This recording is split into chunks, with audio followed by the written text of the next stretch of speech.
I was going to have a retraction for our segment last week about Google Gemini training on your Absolutely data. not. But then I started reading Google's terms of service. I also got this week a notice from a class action notice from a U.S. district court from a class action case that I am eligible to be in, suing Google for lying. They lied to me. It cost me money. And so my trust of Google at this particular week is very low. And so let's break this Yeah, down. So Google, uh, there was a lot of buzz. We were not the only ones buzzing about the right. training on Gmail data. There was a lot of tech outlets. I think we're the only one in the author space that was buzzing about it, but in tech world, people were buzzing about it quite a bit. And so they had a spokesman who unequivocally said, "We do not use your Gmail content for training Gemini AI models." And they were able to get retractions out of some of those news outlets. And I was like, "Oh, okay. So we'll clarify. We got it wrong." I did a lot of research last week, but hey, perhaps we got it wrong. But then I was like, let's check their terms of service because I knew that Google Drive has an explicit clause in the terms of service that's a legally binding contract that says we do not train on your documents to train our AI models. And so I was like, okay, all I need to find is a clause like that in their regular terms of service for Gmail, and then I will be convinced. And instead, there is a phrase that bans you from using your content for AI training, but does not ban them from using your content for AI training. In fact, they even have, what is this phrase here?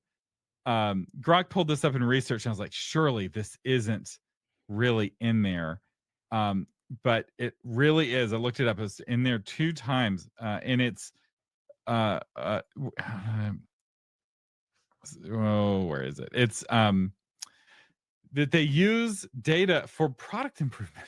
So it's like it's right Yes. there in Yeah. the terms of service. But they Um, say it's just the spam filter and the smart features and stuff, but that's not what the terms that's what the spokesperson is saying. right. That's not what the terms of service is saying.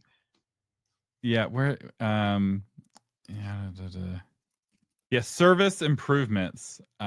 They use your data for serving for service improvements. And so I'm not convinced that this spokesperson is um telling the truth. Yes. I so I could be wrong, right? Like it could be that they're only training the spam bot and they're not training on Gemini on this data. Totally possible. But if it comes out in a few years that they were misinformed or they were unclear in their language or whatever corporate circulation they will form, uh, your ability to sue them over this, over contract breach, is very limited because nowhere in the contract does it say that they don't train. In fact, it says just the opposite, that they use your data, that you're giving them a global right and Right. license to all of your data that they can use for product improvements, right? And you can read the terms of service. It's right there. In fact, there's probably a link to it somewhere here on the page because you don't have any more protections as a Gmail user than you have as a YouTube user. Like I was looking for, and again, I could be wrong on this, but I was looking for a special Gmail terms of service, and every link I was following was just taking me to the regular YouTube terms of service where it's you have the same protections as you have leaving a comment on YouTube. It's like, wow, this is not a lot of privacy protections for their email program. So For those of us whose lives were run by the equivalent of the DMV, whenever we hear like whenever veterans hear this kind of stuff, we're like, uh-huh. Like when you're at a formation, they're like, "No, we totally didn't replace your flu shot with LSD." You know, like, like we're like, "Uh-huh." Like, it's kind of like when you look up, what is it, Lyme disease? If you look it yes. up on Wikipedia, there's a whole section on Wikipedia talking about how the United States Army did not create Lyme disease. And I'm like, what a strange Who section was to have asking on a this disease. How question? many other diseases have a section in Nope, Wikipedia wasn't us. specifically talking about how it was not created by the United States military? So um So they are saying, trust me, when I bro, hear we a don't. Google spokesperson, when I hear a Google spokesperson say this kind of stuff that is actually directly contradictory to their own terms of service, they're trying to gaslight and silence the noise because I've seen it before. Also, the pairing this with all the dark patterns. We talked about last week all the Yes. dark patterns that they've built into it, why you have to cancel in two different places. And that's a lot of suspicious behavior if you're not doing anything wrong. It's a lot of furtive movements, as the police would say.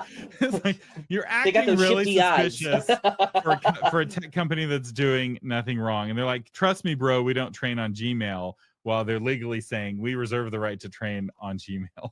Look, Um, one of the primary ways you hire a spokesperson is you tell them to lie to you and make eye contact. If they so hold intense, sincere eye contact the entire time, you have a good spokesperson on your hand.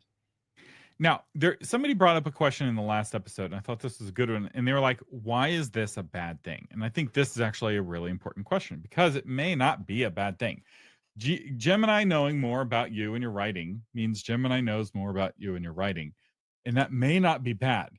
What bothers me is not whether or not Gemini knows about your book. It's the consent issue and the dark Yeah. patterns that they have Yeah. built into the interface.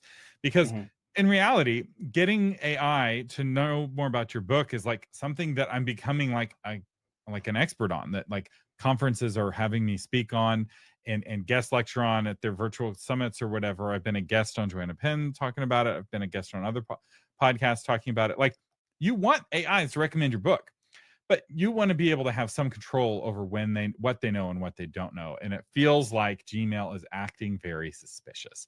And what I want to see from Gmail, if there's a Google PR person watching this video, I'll say what will get me to do a whole episode, and I'll pull it all back. Just put a clause in your actual legally binding terms of service that says, I do not train on AI data. This is not a pumpkin pie t-shirt. This is a University of Texas Longhorn shirt.